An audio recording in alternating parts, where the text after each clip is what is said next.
Salut les codeurs, c'est Arnaud et aujourd'hui nous allons voir ensemble comment installer l'outil Git sur notre machine. Pour rappel, Git est un gestionnaire de version open source créé par Linus Torvald, le créateur notamment du noyau Linux. En deux mots, un gestionnaire de version, c'est quoi? C'est un logiciel qui va vous permettre d'enregistrer l'historique des modifications qui ont eu lieu dans votre code source, mais également de partager ce code source et cet historique avec d'autres développeurs, afin de faciliter le travail en équipe. Il faut savoir tout de même que Git est utilisé par plus de 12 millions de développeurs à travers le monde, de la scène indépendante ou de la scène professionnelle, ce qui a donné à Git le statut d'incontournable pour tout développeur. La vidéo qui va suivre est un extrait de la formation que j'ai créée sur Git. Si cela vous intéresse, vous trouverez le lien dans la description.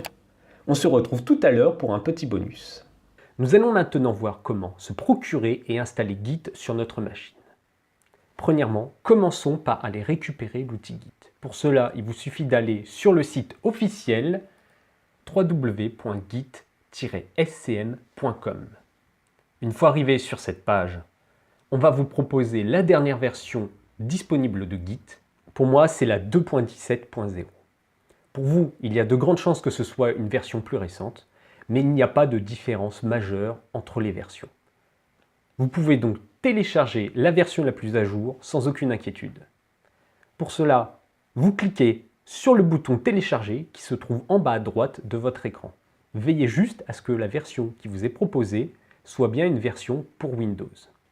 Vous pouvez donc enregistrer le fichier sur votre ordinateur. Nous nous retrouvons juste après le téléchargement. Maintenant que nous avons téléchargé l'outil, nous allons l'installer sur notre machine. Attention, pour cette partie, il vous faut impérativement les droits administrateurs. Donc double-cliquez sur l'installeur pour lancer l'installation. Acceptez alors les conditions générales, puis faites Next. Nous arrivons alors dans une succession de pages qui vont permettre de configurer l'installation de Git. Mais vous allez voir, vous n'avez pas grand-chose à faire, juste à faire suivant à chaque fois, car tous les paramètres de base seront ceux que l'on veut utiliser. Donc, par exemple ici, je ne change rien, il faut juste vérifier quand même que Git Bash et Git GUI sont bien cochés. En fait, c'est des outils graphiques que nous utiliserons plus tard dans le cours. Suivant. Vous ne changez rien sur cette page-ci. Celle-ci non plus, vous laissez bien le paramètre du milieu comme étant sélectionné. Là, vous laissez le premier paramètre coché par défaut, puis vous faites suivant. Encore une fois, vous faites suivant. Toujours le bouton suivant sans rien changer. Là, encore une fois, vous laissez la première option comme étant l'option sélectionnée, vous faites suivant.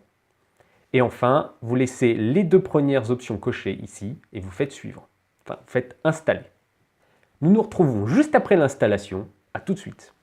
Félicitations, vous avez maintenant installé Git sur votre machine. Nous allons tout de même vérifier que Git s'est bien installé. Pour cela, il faut utiliser le terminal qui a été installé avec l'outil Git. Pour cela, vous pouvez soit aller dans le menu Démarrer et taper Git Bash, B-A-S-H. Vous sélectionnez l'outil. Vous allez alors lancer le terminal que voici. Il y a une autre façon de lancer l'outil Bash, vous allez voir, qui est très simple. Il vous suffit de faire un clic droit dans un dossier ou sur le bureau. Vous avez alors deux nouvelles entrées qui ont apparu dans le menu contextuel, qui sont Git GUI. Alors Git GUI, c'est un outil graphique que nous verrons plus tard dans le cours, et Git Bash, qui va être justement le terminal que nous voulons utiliser. Nous allons, dans la vidéo suivante, voir comment utiliser un terminal et des invites de commande. Donc si vous n'êtes pas familier avec ce genre d'outil, pas d'inquiétude, nous allons voir ça plus en détail dans la vidéo juste après. Mais avant de passer à la prochaine vidéo, nous allons donc taper une commande simple pour vérifier que Git est bien installé. Donc tapez Git version, puis appuyez sur la touche Entrée. Si Git n'est pas bien installé, vous allez avoir un message d'erreur qui vous dit que la commande Git n'est pas connue. En revanche, si Git est bien installé, vous allez avoir tout simplement le numéro de version qui va s'afficher.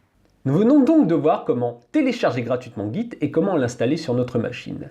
Nous avons également utilisé une commande qui est Git version afin de donner bien sûr le numéro de version de Git installé sur notre machine, mais aussi pour vérifier que cette installation s'était bien déroulée. Vous trouverez également en description de cette vidéo un lien pour télécharger gratuitement une fiche de synthèse sur l'outil Git. Alors cette fiche va contenir notamment ce que nous avons vu lors de cette vidéo, mais également bien plus d'informations très utiles, vous verrez. Donc je vous encourage fortement à la récupérer, surtout que c'est totalement gratuit. Je vous remercie d'avoir regardé cette vidéo. N'oubliez pas le petit commentaire et le pouce bleu qui fait plaisir. A bientôt pour de prochaines vidéos Codeur Pro.